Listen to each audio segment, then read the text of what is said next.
Hidden Gems. Hidden Gem.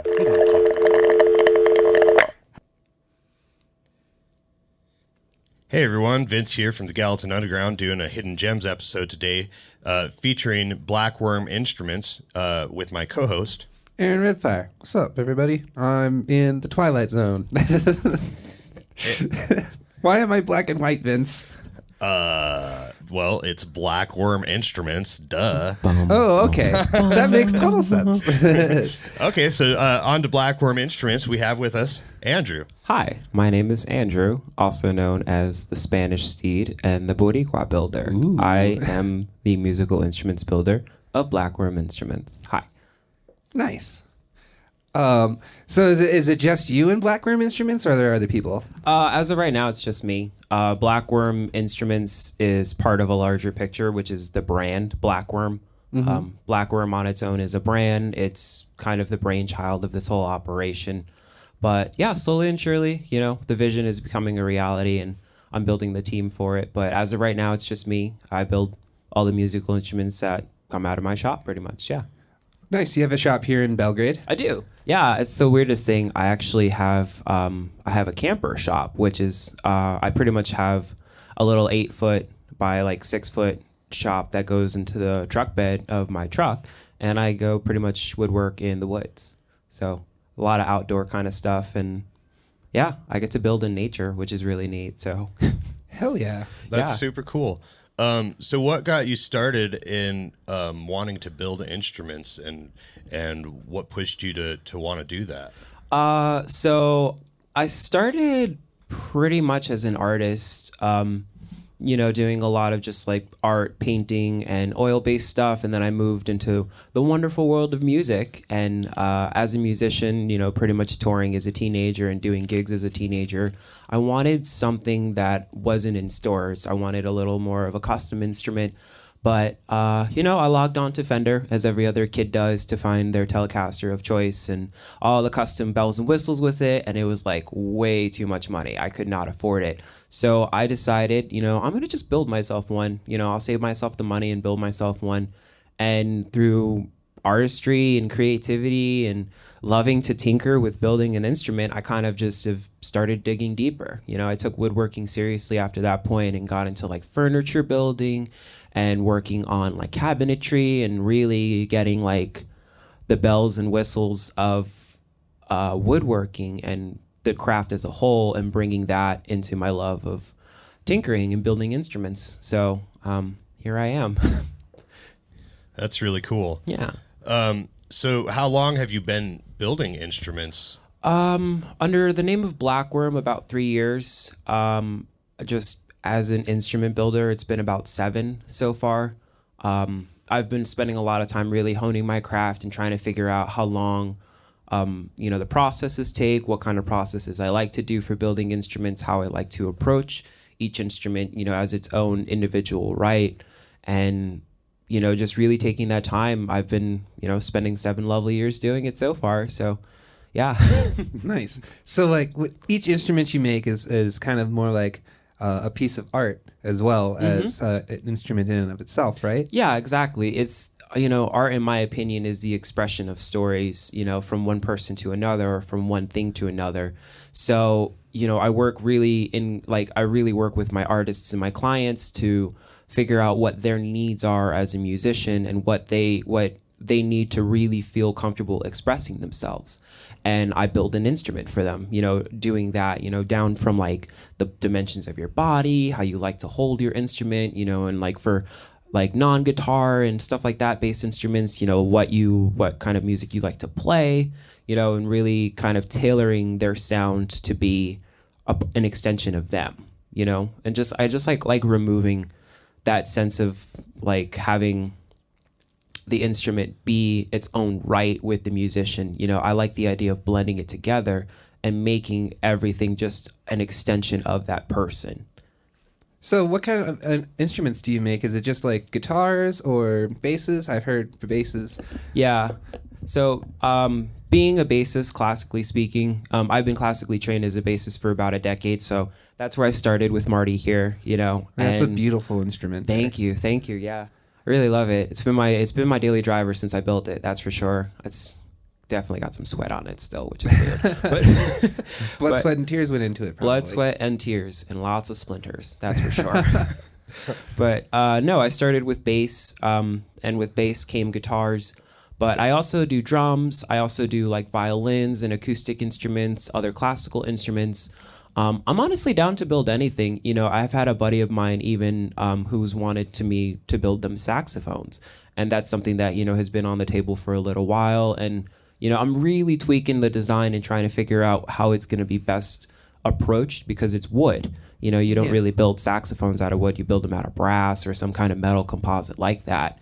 But yeah, building it out of wood is a whole new challenge. And I'm always up for the challenge. You know, if anyone's interested in building an instrument with me, I wouldn't say no to it. I definitely want to ask questions and be like, what makes this work? You know, but I'm always down to try new things. Yeah, that's really cool. Yeah. So you mentioned that you've built your own guitar, your bass. You've built several other instruments. What do you think is your favorite instrument to build so far? I'm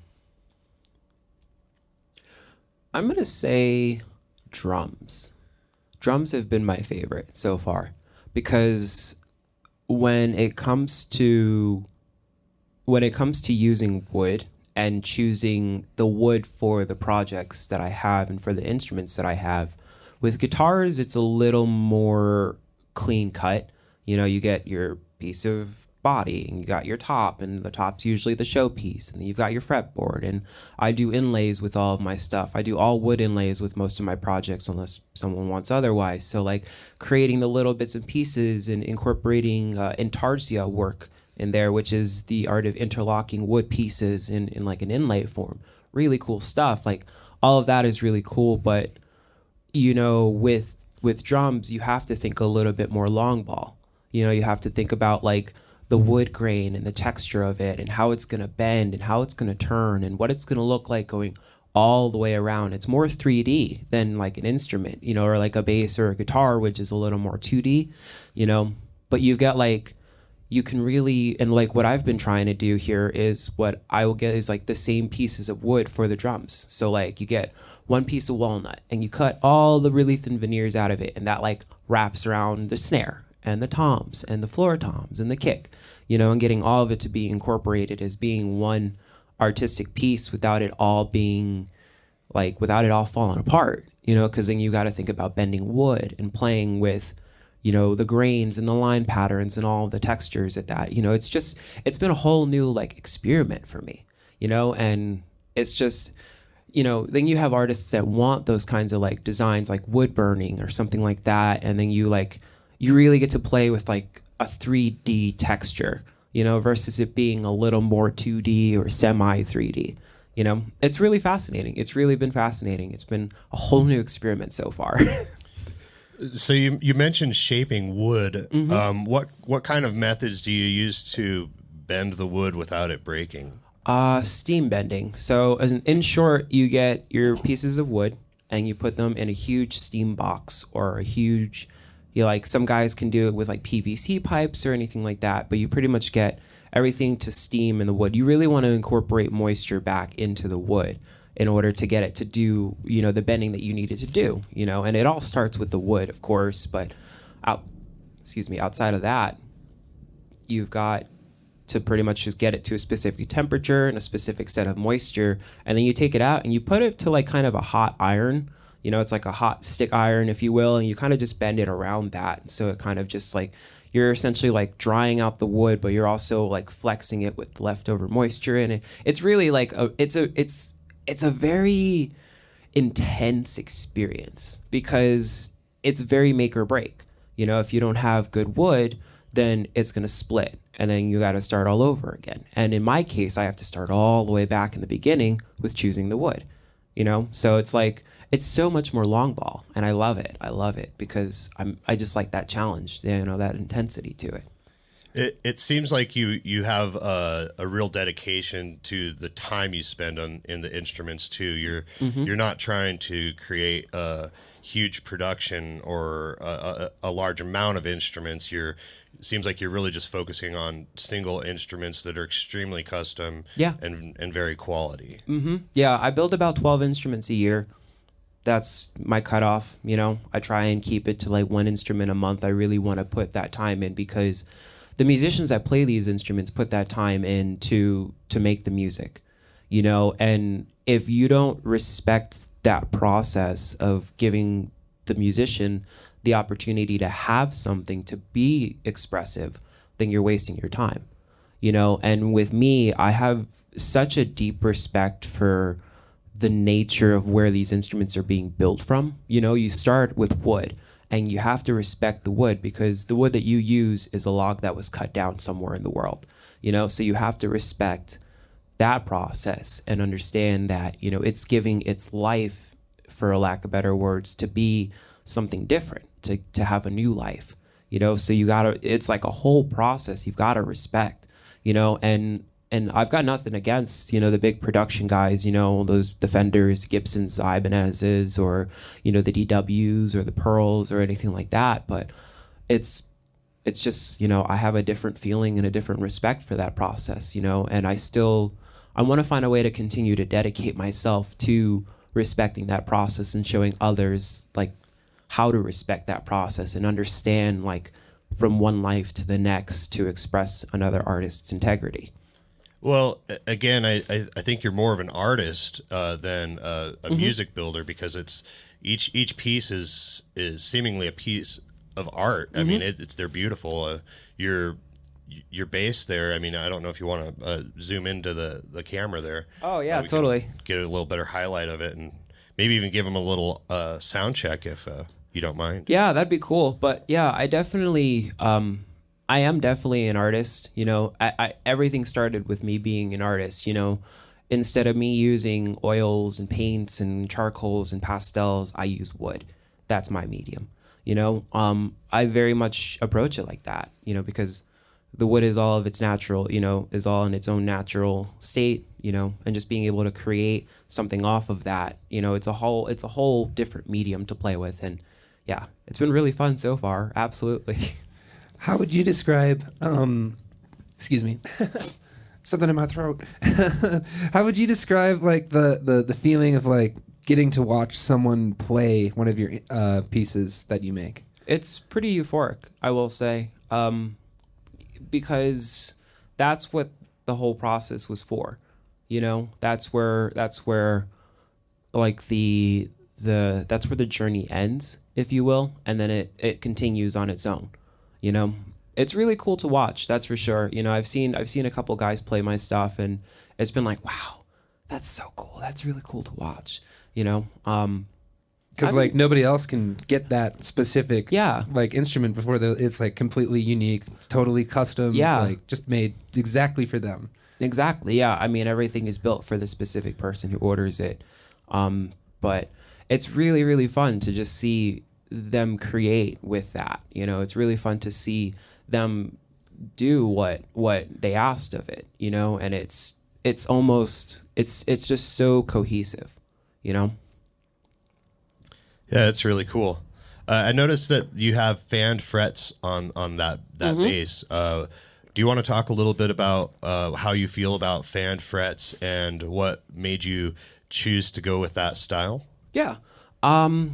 So the reason why I went with fan frets is because each string's thickness or each string of a guitar has a specific tension that it likes to be best played at.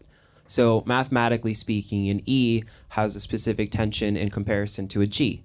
The thickness of the string, the amount, like the metal that it's made of, how it's wound and all of that stuff, it likes to have a specific tension. So if you put it at a standard scale, all of the strings are built to have the same tension at that point versus a multi-scale where they have a bit more of a different tension that's a little more complementary to their design as a string. So I just went with a fan fret scale just because I understand that math and I understand like the science behind it and why it's it's done that way. It's a really cool thing. Like acoustic artists are starting to use it now, and like other guitar players are starting to use it now, and it's no longer like just a prog thing or anything like that. It's a lot more mainstream, and it's really interesting. The science behind it is just so fascinating. That's really cool. Would you mind giving the audience a demo of your bass there? Yeah, totally. Put my coffee down and all that good stuff. Sure.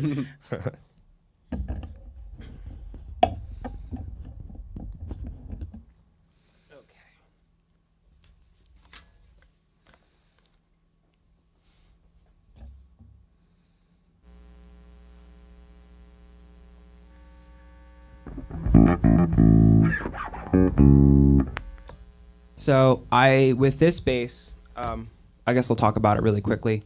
So this is a Marty. This is one of the first basses that I had designed. The way I wanted to approach it is kind of like if Prince played a P bass, what would he play? And I kind of sat and I did a lot of drawing, and that's where I came up with this design. I really like the idea of having like carved scrolls. I felt like that would be something that he would be like really interested in playing and like kind of having fun with, so it's kind of an ode to Prince, which is really, really cool. Yeah. Thank you. Yeah. So I have that. This one's just set up with like a coil splitting switch on the pickup. It's my own personal bass. I don't really use it all too much, but I really liked having that option. So I figured I would just do it. So.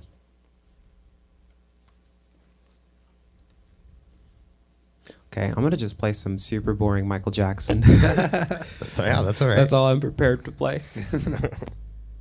So, like I said, it's got a pickup splitting switch on it. So you can set it as like a humbucker, or you can set it as a single coil, or you can set it as like a series, parallel, or single coil, in that order.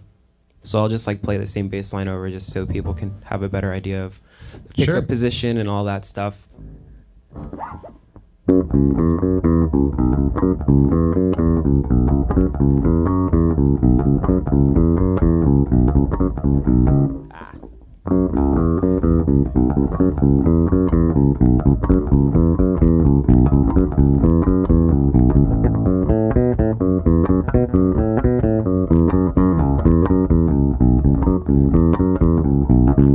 So that's the series setup. So that's just like both pickups running as a series, like two individual pickups. It's got a really warm tone to it. Yeah, I really wanted like a big beefy P bass, like nice and like it's fat. Pretty fat. Yeah, like thick, THICC thick. Yeah. You know what I'm saying? So here is it in parallel.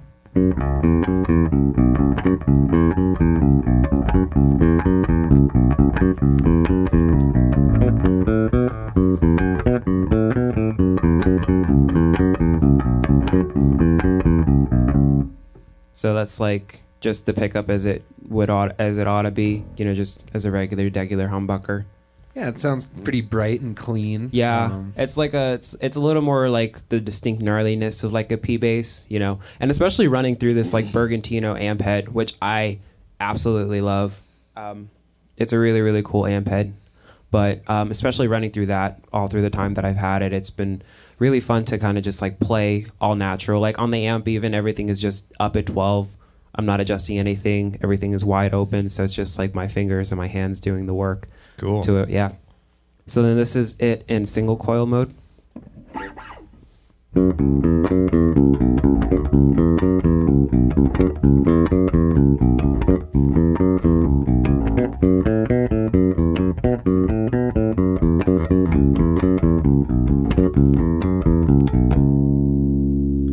A little bit more crisp. Yeah, a little more crisp, a little more like jangly, if you will.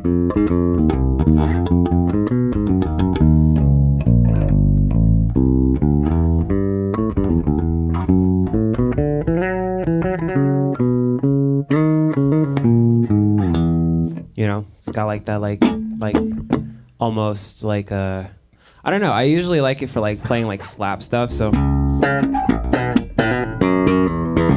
sounds like you get a little bit more body out of it, like Yeah. the body tones. Yeah, it's almost like a little more nasally, you know, and it's a really cool pickup. This this Nordstrom Big Blade Man, it's really really neat. I've really enjoyed having this pickup. Yeah, like I said, I wanted to set it up so it was like a big, fat, beefy P bass, you know. So like if Prince were to play something like this, it would be like that big, thick, swanky kind of sound to it. I mean, I don't know Prince, of course, but Me either. I wish. I would be in love with that bass. It's got an excellent sound. Thank you. How much typically do your commissions like cost? So it's really on a per specs basis. This one, and if I were to have sold this one would have sold for $1,700. But that would have came with a hard shell case, and it would have came with a couple more bells and whistles than I personally wanted on this one. But I mean, it's weird. So I work pretty much based off of parts and labor. Like I kind of approach it like a mechanic, if you will. Like they charge you the parts, they charge you the labor. That's about it. On your merry way. But I put about 65 to 70 hours on like instruments like this. Ran me about 65 hours. Some of the acoustic stuff that I do is more into like the 100 hours, and like violins and stuff. I put about 200 hours of work into a violin because it's so much carving and so much like shaping, and I do everything by hand. There's no CNCs in my shop, just these two hands and this brain. That's all I got. That's cool. So, yeah, thank you. But yeah, since I spend so much time on it, and that's why I like want to take at least like a month to do someone's instrument. It runs somewhere in the neighborhood of about $2,000 for an instrument. Violins are obviously a little bit cheaper, acoustics are a little bit cheaper, but it just really comes down to your parts. Like I've got guys who want to do like Evertune bridges, and they want to do like our Floyd Rose bridges, or like I have this one really cool guy who's doing this. He's doing 2 sets of pickups.